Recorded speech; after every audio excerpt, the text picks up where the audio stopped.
জীবনে যতটুকু দুঃখ আমি পেয়েছি, সত্যি বলছি তার এক বিন্দু বহন করার শক্তি আমার ছিল না। কখনো চাইলেই কাঁদতে পারিনি, কখনো কারো কাঁধে মাথা রেখে বলতে পারিনি আমি ভালো নেই। তাই নিজের ভেতরেই সব জমিয়েছি, হাসি মুখের আড়ালে, নীরবতার গভীরে।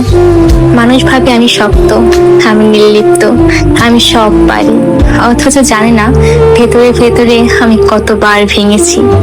একা রাতে বালিশ ভিজিয়েছি, চোখের জল দিয়ে গোপনে যুদ্ধ চালিয়ে গেছি।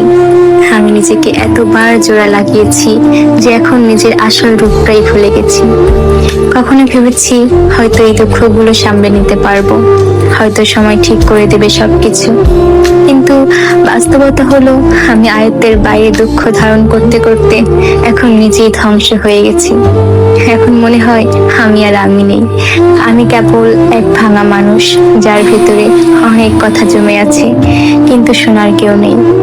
সবাই বলে খারাপ সময় সব সময় থাকে না, সময় ভালো হয়ে যাবে, কিন্তু কেউ